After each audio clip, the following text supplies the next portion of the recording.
Green house എന്ന cleaning solutions കമ്പനിയുടെ ഉടമയായിട്ടുള്ള രോഹിത്. അങ്ങനെ പറഞ്ഞാൽ ശാരിക പെട്ടെന്ന് ആർക്കും മനസ്സിലാകണമെന്നില്ല. പച്ച വീട്ടിൽ പ്രശ്നേഷ്. യെസ്, കൃത്യമായിട്ട് മനസ്സിലായി. ഇപ്പൊ പ്രശ്നേഷ് ആണ് താരം. പ്രശ്നേഷിന്റെ കാരണം എന്തായാലും സോഷ്യൽ മീഡിയ തുറക്കാൻ പറ്റാത്ത അവസ്ഥയാണ്. പ്രശ്നേഷിന്റെ പ്രശ്നങ്ങളാണ് എല്ലായിടത്തും ചർച്ച. അതെ അതെ.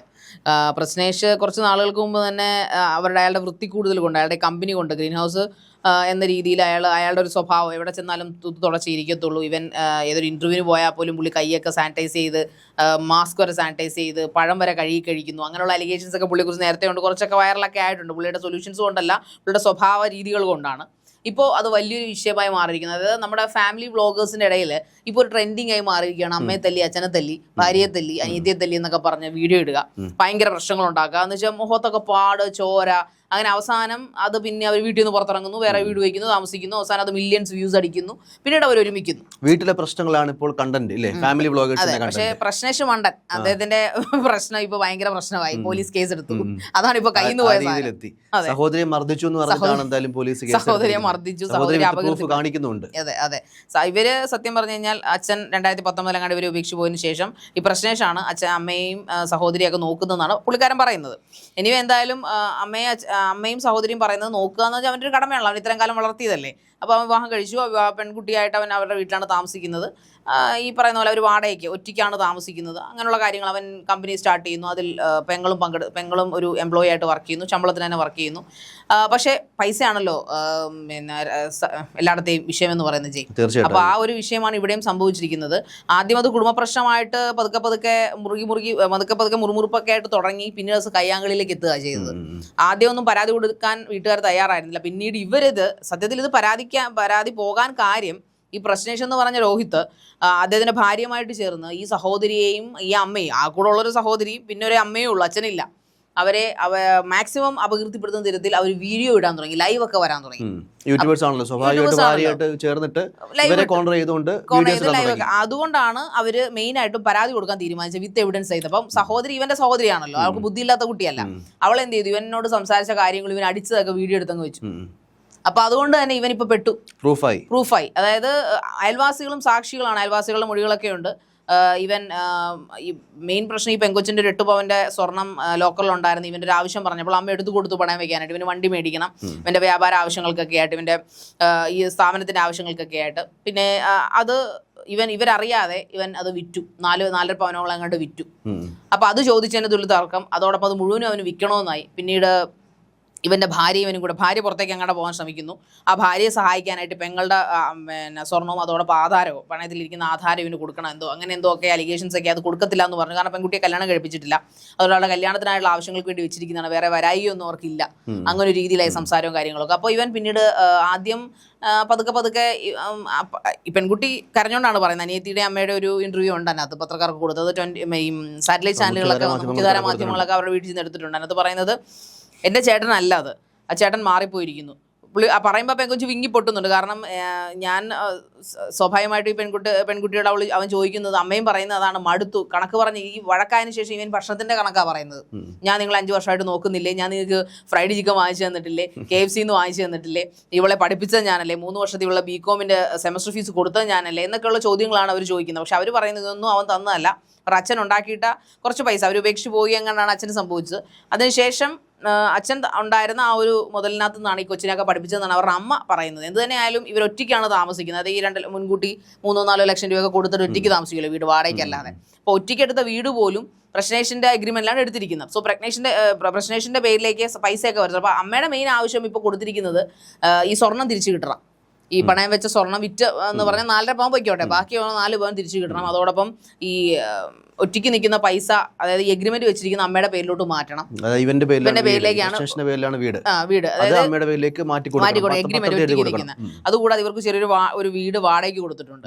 അതും ഇവന്റെ കയ്യിലാണ്. അതിന്റെ താക്കോൽ ഇവൻ കാറിലിട്ടുകൊണ്ടാണ് നടക്കുന്നതെന്നാണ് പറയുന്നത്. അപ്പൊ ഇതൊക്കെയാണ് ഇവരുടെ മെയിൻ പ്രശ്നങ്ങൾ. അത് മാത്രമല്ല, ഇവൻ എല്ലാ ദിവസവും രാത്രി വന്ന് ഓരോരോ കാരണങ്ങൾ ഉണ്ടാക്കി ഇവരുടെ വീട്ടിൽ പ്രശ്നം ഉണ്ടാക്കിക്കൊണ്ടിരുന്നത്. അങ്ങനെ ഒരു രാത്രിയിൽ ഇവള് വീഡിയോ എടുത്ത് ഇവൻ കാണാനിടയായി. അതായത് പ്രശ്നം ഉണ്ടാക്കിയത് ഒരു തെളിവാക്കി പെങ്കൊച്ച് വെച്ചിരിക്കാൻ ഇവൻ നാട്ടുകാർ വിശ്വസിക്കത്തില്ല. ഇവൻ നന്നായിട്ട് സംസാരിക്കും എന്നുള്ളത് കൊണ്ട് തന്നെ ആൾക്കാർക്ക് ഇവൻ ഈ വൃത്തിക്കാരനാണെങ്കിലും ആരുടെ ഭാഗം ഇവർ വന്ന് താമസിക്കുന്നു കൺവിൻസ് ചെയ്യാൻ പാടില്ല. അപ്പൊ ഇവൻ വീഡിയോ എടുത്തോടുകൂടി ഇവന് ഭയമായി തുടങ്ങി. കാരണം ഇവന്റെ ഇത് യൂട്യൂബിൽ അറിഞ്ഞാൽ അവന് പോലീസ് സ്റ്റേഷൻ അറിയുന്നതിനേക്കാളും ടെൻഷൻ യൂട്യൂബിൽ അറിഞ്ഞാൽ അവന്റെ വില പോകും എന്നുള്ളത് കൊണ്ട് തന്നെ അതെങ്ങനെയെങ്കിലും ആ ഫോൺ പിടിച്ച് മേടിക്കണം എന്ന രീതിയിലാണ് അവിടെ കയ്യാങ്കൾ നടന്നത്. അപ്പോൾ ഫോൺ പിടിച്ച് മേടിക്കുന്ന രീതിയിൽ ആ വീഡിയോ ഒക്കെ ആ പെൺകുട്ടി ചിത്രീകരിച്ചിട്ടുണ്ട്. അങ്ങനെയാണ് ആ പെൺകുട്ടിയുടെ മുടിക്കുത്തിന് കയറി പിടിച്ച് കൊങ്ങയ്ക്ക് കുത്തി കയറി പിടിച്ച് അമ്മ. അപ്പോൾ ഇവൻ വന്ന് ലൈവിൽ പറയുന്നത് എൻ്റെ മോഹത്തെ മാന്തി കീറി അമ്മ വെച്ചിരിക്കുന്നു, പലവട്ടം മാന്തി എന്നാണ് പറയുന്നത്. പക്ഷെ മാന്തി എന്ന് പറഞ്ഞു കഴിഞ്ഞാൽ ഒരു ആണൊരുത്തൻ ഒരു ആ പെൺകുട്ടിയെ നമ്മൾ വീഡിയോ കാണുന്നുണ്ടല്ലോ, അത്രയും മെലിഞ്ഞിരിക്കുന്ന ഒരു പെൺകൊച്ചിന്റെ കടുത്തേക്ക് ഒരു കുത്തി കുരവളിക്ക് പിടിച്ചാൽ സ്വാഭാവികമായിട്ടും ആരായാലും തീർച്ചയായും വേണ്ടേ. അങ്ങനെ അയൽവാസികൾ പറയുന്നത് ഒരു ദിവസം രാവിലെ ഇങ്ങനെ കൂവിളി കേട്ടോണ്ട് ഇവർ ഓടി ചെല്ലുമ്പോൾ ഇവൻ ഈ പെൺകൊച്ചിന്റെ കടുത്തെ കുത്തി പിടിച്ചിരിക്കുകയാണ്. അങ്ങനെ അവർ വിടറ എന്തിനാ പെണ്ണുങ്ങളെ ആക്രമിക്കുന്നതെന്ന് ചോദിച്ചാൽ അവർ ഒരു സ്ത്രീയാണ് അതും പറഞ്ഞിരിക്കുന്ന അയൽവാസി. അപ്പോൾ കുറച്ച് അന്ന് പറഞ്ഞത് തീർത്തതാണ് ഈ പ്രശ്നം. ഒരു മാർച്ചിലെങ്ങാണ്ടാണ് പ്രശ്നം നടക്കുന്നത്, മാർച്ചിലാണ് പ്രശ്നം സ്റ്റാർട്ട് ചെയ്യുന്നത്. പിന്നെ ഇവന്റെ ഉപദ്രവം കൂടിയപ്പോഴാണ് ഇനി നീ രാത്രി ഈ വീട്ടിൽ വരണ്ട, നീ ഭാര്യ വീട്ടിൽ തന്നെ പൊയ്ക്കോളാൻ ഇവർ പറയുന്നത്. അങ്ങനെ മൊത്തത്തിൽ ഇപ്പോൾ ആ പെൺകുട്ടിയുടെ പരാതിയിന്മേൽ പോലീസ് ഇപ്പോൾ കേസെടുത്തിരിക്കുകയാണ്. അതിക്രമം, അപകീർത്തിപ്പെടുത്തൽ, അത് മാത്രമല്ല ഇവൻ അതിലും വലിയൊരു വൃത്തികേട്. അതിനെ വൃത്തികേടെന്ന് നമ്മൾ ഏറ്റവും മാന്യമായ ഭാഷ പറയാൻ പറ്റത്തുള്ളൂ. ആ പെൺകുട്ടിയുടെ പേഴ്സണൽ ചാറ്റ് ഞാനിത് ശ്രദ്ധിച്ചായിരുന്നു. എന്നെ ഈ കാര്യത്തിൽ ഏറ്റവും കൂടുതൽ വിഷമിപ്പിച്ച ഒരു കാര്യം അതായിരുന്നു. അതായത് ഈ പെൺകുട്ടിയുടെ മറ്റ് ബന്ധങ്ങളടക്കം, അതായത് ഈ ഭാര്യയെ ഒപ്പം എടുത്തിക്കൊണ്ട് തന്നെ തൻ്റെ സ്വന്തം പെങ്ങൾക്ക് ഒന്നിലേറെ ബന്ധങ്ങൾ ഉണ്ടായിരുന്നു, അല്ലെങ്കിൽ പ്രണയങ്ങൾ ഉണ്ടായിരുന്നു എന്നൊക്കെ പറയുന്നുണ്ട്.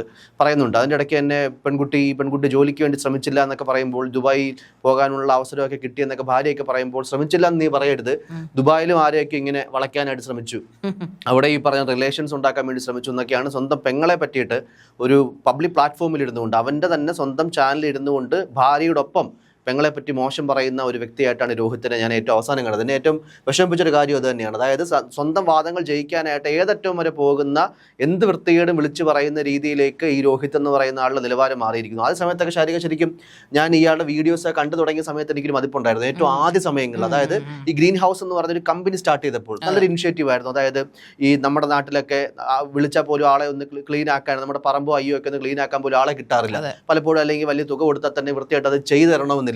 അപ്പോൾ ഈ പയ്യൻ ഇങ്ങനെ കുറച്ച് ഒരു പുതിയൊരു സ്റ്റാർട്ടപ്പായിട്ട് തുടങ്ങിയൊരു പരിപാടിയാണ്. നമുക്ക് ഈ ആപ്ലിക്കേഷൻ വഴിയോ അല്ലാതെയൊക്കെ വിളിച്ചു കഴിഞ്ഞാൽ വീട്ടിൽ വന്നിട്ട് എന്താണെങ്കിലും, അത് വാട്ടർ ടാങ്ക് ക്ലീൻ ആക്കണമെങ്കിലും കിണർ ക്ലീൻ ആക്കണമെങ്കിലും പറമ്പ് ക്ലീൻ ആക്കണമെങ്കിലും എല്ലാം ഇയാൾ ചെയ്യും. പിന്നെ പക്ഷേ പോകെ ഈ പറഞ്ഞ പോലെ ഇയാളുടെ രീതി അങ്ങ് മാറി. ഇതിൽ OCD ആണോ അല്ലെങ്കിൽ വൃത്തി കൂടി ഭ്രാന്തായതാണോ എന്ന് അറിയാൻ പറ്റാത്ത രീതിയിൽ, വൃത്തി മാത്രമല്ല എവിടെ ചെന്ന് കഴിഞ്ഞാലും സ്വാഭാവികമായിട്ട് പോസിറ്റീവായിട്ട് മറ്റുള്ള ആൾക്കാർക്ക് തോന്നുന്ന എല്ലാ കാര്യങ്ങളിലും പ്രശ്നം കണ്ടെത്തുക എന്നുള്ളതായി ഈ ഒരു പ്രശ്നേഷിൻ്റെ അടിസ്ഥാനപരമായ സ്വഭാവം. അതുകൊണ്ട് തന്നെയാണ് സോഷ്യൽ മീഡിയ ഈ രോഹിത്തിന് പ്രശ്നേഷ് എന്നൊരു പേര് ചാർത്തി കൊടുത്തത്. എന്തായാലും ഏറ്റവും ഒടുവിലായിട്ട് ഈ സഹോദരിയെ മർദ്ദിച്ചതിനടക്കം പോലീസ് ജാമ്യമില്ലാത്ത വകുപ്പുകൾ ചുമത്തിയാണ് രോഹിത്തിനെതിരെ കേസെടുത്തിരിക്കുന്നത്. രോഹിത് എന്തായാലും പ്രശ്നേഷ് എന്തായാലും ഈ ഒരു പ്രശ്നത്തിൽ സ്വന്തമായിട്ട് തന്നെ കുടുങ്ങിയെന്ന് വേണം പറയാൻ.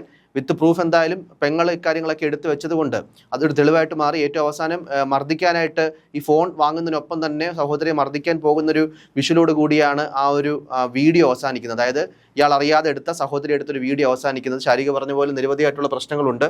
ഈ സ്വർണം വാങ്ങിയതാണ് ആദ്യ സമയങ്ങളിൽ, അല്ലെങ്കിൽ അവർ ഈ ഒരു വാഹനം വാങ്ങാനായിട്ട്, അതായത് ഇയാൾക്കൊരു വാഹനം വാങ്ങണം, ഈ ഗ്രീൻ ഹൗസിലേക്ക് വേണ്ടി ഒരു വാഹനം വാങ്ങണം. അതേതോ ഒരു ഫ്രണ്ടിൻ്റെ വാഹനമാണ് അയാൾ ഈ കമ്പനിയിൽ ഉപയോഗിച്ചുകൊണ്ടിരുന്നത്. അപ്പോൾ ഒരു വാഹനം വാങ്ങണം. അപ്പോൾ ഈ ലോൺ അല്ലാതെ വാഹനത്തിൽ ലോൺ എടുക്കുകയാണെങ്കിൽ അതിന് ഒരുപാട് പലിശ അടയ്ക്കേണ്ടി വരും. അപ്പോൾ സ്വാഭാവികമായിട്ടും അമ്മയെടുക്കുകയും പെങ്ങളെടുക്കുകയും സ്വർണ്ണം പണയം വെക്കുന്നതിനെ പറ്റിയുള്ള കാര്യങ്ങൾ ചോദിച്ചു.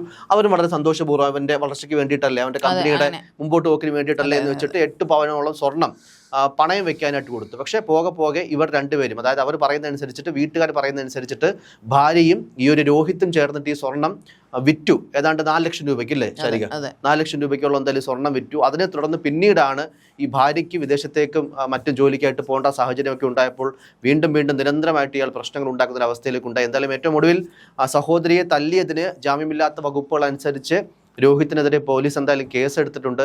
മറ്റു പ്രധാനപ്പെട്ട കാര്യം നമ്മൾ ഇക്കാര്യത്തിൽ പറയാൻ ആഗ്രഹിച്ചത്, ഈ സോഷ്യൽ മീഡിയ കണ്ടന്റുകൾ അല്ലെങ്കിൽ ഈ ലൈഫ് വ്ളോഗ്സ് സ്ഥിരമായിട്ട് ചെയ്യുന്ന ഈ വീട്ടുകാരുടെ അല്ലെങ്കിൽ അവരുടെയൊക്കെ സ്വകാര്യത ഒരു രീതിയിൽ മാനിക്കാതെ ഈ സ്വകാര്യതയാണ് ഇവരെല്ലാം വിൽക്കാനായിട്ട് പബ്ലിക് പ്ലാറ്റ്ഫോമിൽ വെച്ചിരിക്കുന്നത്. സ്വന്തം പെങ്ങളുടെ ആവട്ടെ, സ്വന്തം അമ്മയുടെ ആവട്ടെ, സ്വന്തം ഭാര്യയുടെ ആവട്ടെ, ഒരു രീതിയിലും ഏറ്റവും പ്രൈവറ്റായിട്ട്, അല്ലെങ്കിൽ പ്രൈവസി, നമ്മളുടെ സ്വകാര്യത എന്നൊക്കെ പറയുന്ന ഒരു കാര്യം നമ്മളെല്ലാ മനുഷ്യന്മാരും അങ്ങോട്ടും ഇങ്ങോട്ടും മാനിക്കേണ്ട ഒരു കാര്യമാണ്. അതിനെപ്പോലും പബ്ലിക് പ്ലാറ്റ്ഫോമുകളിൽ എപ്പിസോഡ് ബൈ എപ്പിസോഡാക്കി വിറ്റ് അതിന് സോഷ്യൽ മീഡിയയിൽ നിന്ന് വരുമാനം ഉണ്ടാക്കുന്നത് എങ്ങനെയാണെന്ന് മാത്രമായിട്ടുള്ള ഒരു അവസ്ഥയിലേക്കില്ല ശരിക. ഇവരുടെയൊക്കെ ഒരു കാഴ്ചപ്പാടും ചിന്തയൊക്കെ മാറുകയാണ്. അതും തീർച്ചയായിട്ടും എന്തായാലും തിരുത്തപ്പെടേണ്ട ഒരു പ്രവണതയാണ്. കാരണം ഈ പബ്ലിക് പ്ലാറ്റ്ഫോമിൽ ഇരുന്നുകൊണ്ട് യൂട്യൂബ് വ്ളോഗേഴ്സ് ഇവന്റെ എല്ലാം റിയാക്ടേഴ്സ് ഉണ്ടല്ലോ, റിയാക്ഷൻ വീഡിയോ വ്ളോഗേഴ്സ് ഉണ്ടല്ലോ. അപ്പോൾ അവർ റിയാക്ട് ചെയ്യുന്നത് ആദ്യം ഇങ്ങനെ ഒരു ഫാമിലി, പ്രണവ് പ്രവീൺ എന്ന് പറഞ്ഞൊരു ഫാമിലിയിൽ ഇങ്ങനെ ഒരു വിഷയങ്ങൾ ഉണ്ടായിട്ട് അവർ വളരെ നല്ല രീതിക്ക് പോവുകയും പിന്നീട് ഫാമിലിയിൽ വിഷയങ്ങൾ ഉണ്ടാക്കുകയും അതിനുശേഷം അവർ മരുമകളെ തല്ലുന്നു, അങ്ങനെ തല്ലി പുറത്തിറക്കുന്നു, അങ്ങനെ അവർ കരയുന്നു, കാറിലിരുന്ന് കരയുന്നു, പിന്നീട് അവർ പുതിയ വീട് വാങ്ങിക്കുന്നു, വീട്ടിലേക്ക് മാറുന്നു, ഹൗസ് വാമിംഗ് നടത്തി. ഇവിടെ ഒന്നും അച്ഛനും അമ്മയും അനിയനും ഒന്നും കൂടപ്രഭങ്ങളും അല്ലെങ്കിൽ അച്ഛനും അമ്മയൊന്നും പിക്ചറിലില്ല. ദെൻ ഈ പ്രണവ് എന്ന് പറഞ്ഞാൽ അല്ലെങ്കിൽ പ്രവീൺ എന്ന് പറഞ്ഞ വ്യക്തിക്ക് ഒരു കുഞ്ഞുണ്ടാവുന്നു. ആ കുഞ്ഞിനെ പോലും അച്ഛനും അമ്മയെ കാണാനായിട്ട് വരുന്നത് നമ്മളെ കാണിക്കുന്നില്ല. ആഫ്റ്റർ ഈ പ്രവീണിന്റെ വൈഫിന്റെ അച്ഛൻ മരിക്കുന്നു, മൃദുലയുടെ അച്ഛൻ മരിക്കുന്നു, അതും ഇവർ എടുത്ത് വീഡിയോ ആക്കുന്നു. അങ്ങനെ എല്ലാ വ്യൂസ്, അതായത് 1 മണിക്കൂർ വെച്ചിട്ട് ലാക്സ് ഓഫ് വ്യൂസ് ആ പോയിക്കൊണ്ടിരിക്കുന്നത്. അങ്ങനെ പുള്ളിക്കാരൻ നല്ല സെറ്റിൽ ആകുന്നു. ഇതിന്റെ 1 കോടിക്ക് അടുത്തുള്ള, എനിക്കൊന്ന് അത്യാവശ്യം നല്ലൊരു വീടാണ് സ്വന്തമായിട്ട് വീട് വാങ്ങിക്കുന്നത്. 2 ആഴ്ച കൊണ്ട്, വീട്ടിൽ നിന്ന് ഇറങ്ങി 2-3 ആഴ്ച കൊണ്ടാണ് പുതിയ വീട് വാങ്ങിക്കുന്നത് ഓർക്കണം.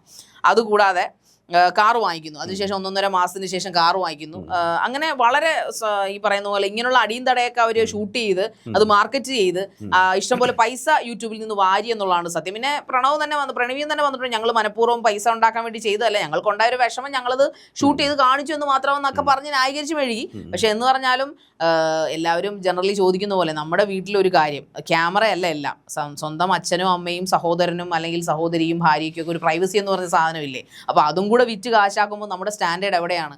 നമ്മളൊരു പ്രോഗ്രാം ചെയ്യുമല്ല. ഇപ്പം അച്ഛനും അമ്മയും അനിയത്തിയും ചേച്ചിയൊക്കെ കൂടിയിരുന്ന ഒരു പ്രോഗ്രാം ചെയ്തിട്ട് അല്ല, പിന്നെ മറ്റേ എന്താണ് പ്രാങ്ക് വീഡിയോസ് ഇരുന്ന് ചെയ്യുമല്ല, ജീവിതത്തിൽ നടക്കുന്ന ഒറിജിനൽ കാര്യങ്ങളാണെന്നും പറഞ്ഞാണ് ഇവരിത് കാണിക്കുന്നത്. അത് തന്നെയാണ് ഇപ്പോൾ പ്രശ്നേഷ് ഇവിടെ ചെയ്തിരിക്കുന്നത്. അത് പോലീസുകാർ പറയുന്നുണ്ട്, പരസ്പരം ഒത്തുതീർന്നു പോകാവുന്ന ഒരു വിഷയങ്ങളെ അവിടെ ഉള്ളൂ. ഓക്കെ, അവന് ചിന്തിക്കാം, എടാ എൻ്റെ അച്ഛനും എൻ്റെ അമ്മയും പെങ്ങളുമാണ്, ഞാൻ പോയാൽ നിങ്ങൾക്കും രക്ഷയുണ്ടാവും, നിങ്ങളെ രക്ഷപ്പെടുക, തൽക്കാലം എന്നെ സഹായിക്കാൻ. അത് അമ്മയും പറയുന്നുണ്ട്. അവൻ പോയി എന്താണെന്ന് വെച്ചിട്ട് അവൻ്റെ ഇഷ്ടത്തിനാണ് ഇത്രയും കാലം ചെയ്തിരുന്നത്. തിരിച്ച് അമ്മയ്ക്കും പെങ്ങൾക്കും ചിന്തിക്കാം, അവൻ പോയാലും അവൻ്റെ ഭാര്യ പോയാലും നമ്മളും രക്ഷപ്പെടും, നമ്മളെയും കൊണ്ട്. ഇപ്പോൾ ഇവൻ്റെ ഭാര്യ പറയുന്നത്, ഇപ്പോൾ ഞങ്ങൾ പതുക്കെ പോയിട്ട് ഇവരെ കൊണ്ടുപോകാനുള്ള പ്ലാൻ ആയിരുന്നു, പക്ഷെ അവർക്ക് അതൊന്നും താല്പര്യമില്ല, അവർക്ക് അസൂയാണെന്ന് എന്തൊക്കെയോ പറഞ്ഞു വരുത്തും. ഇതൊക്കെ എല്ലാ വീട്ടിലും നടക്കുന്ന വഴക്കുകളാണ്. ഒരു വീട്ടിലും വഴക്കില്ലാതില്ല. പുതിയ മകൾ വന്നു കഴിയുമ്പോൾ, മരുമകൾ വന്നു കഴിയുമ്പോൾ സ്വാഭാവികമായിട്ട് മുറിവുറുപ്പും കാര്യങ്ങളും ഉണ്ടാകും. അതൊരു നമ്മുടെ നാട്ടിൽ കുറേ കാലമായിട്ട് നടക്കുന്ന ഒരു കാര്യമാണ്. അപ്പോൾ അതൊക്കെ വീഡിയോയിൽ കാണിച്ച് അവസാനം അതിൻ്റെ പേരിൽ കേസ് ഉണ്ടാക്കുക. ആൾക്കാർ ഇത് കുറച്ച് കഴിയുമ്പോൾ അങ്ങ് മറക്കും. പക്ഷേ ഒരു കുടുംബത്തിൻ്റെ ബന്ധം ഉലഞ്ഞു പോവുക എന്ന് പറയുന്നത് അത് പിന്നെ ലൈഫ് ലോങ് തന്നെയായിരിക്കും. സോ ഇതൊക്കെ സത്യത്തിൽ പ്രൈവറ്റായിട്ട് സൂക്ഷിക്കേണ്ട കാര്യങ്ങളല്ലേ? തീർച്ചയായിട്ടും ഈ പറഞ്ഞ പോലത്തുള്ള ഇങ്ങനത്തുള്ള ട്രെൻഡുകൾ അവസാനിക്കും നമുക്ക് തോന്നുന്നില്ല. പക്ഷേ കാണുന്ന ആൾക്കാരെ, കാണുന്ന ജനങ്ങളെയൊക്കെ പൊട്ടരാക്കുന്ന രീതിയിൽ ഒരുപക്ഷെ അവർ തരുന്ന വ്യൂസും അവർ തരുന്ന ലൈക്സും ഷെയർസും ഒക്കെ തന്നെയാണ് ഇത്തരത്തിൽ വലിയ രീതിയിലുള്ള അഭിമാന നേട്ടങ്ങളൊക്കെ, സ്വപ്ന നേട്ടങ്ങളൊക്കെ ജീവിതത്തിൽ കൈവരിക്കാനായിട്ട് യൂട്യൂബേഴ്സിനെ സഹായിക്കുന്നത്. അതുകൊണ്ട് അവസാനം ഏറ്റവും ഒടുവിൽ ഈ പറഞ്ഞ പോലെ ഈ കാണിച്ചതെല്ലാം എന്താണ്, ഇതൊരു നാടകമാണ് എന്ന് പറഞ്ഞ് വരാതിരിക്കട്ടെ. എന്തായാലും ഇതിന്റെ സത്യാവസ്ഥ എത്രയും പെട്ടെന്ന് തന്നെ പുറത്തു വരും, അല്ലെങ്കിൽ പ്രശ്നേഷിന്റെ കേസിലെ സത്യാവസ്ഥ എത്രയും പെട്ടെന്ന് തന്നെ പുറത്തു വരുമെന്നാണ് നമ്മൾ പ്രതീക്ഷിക്കുന്നത്.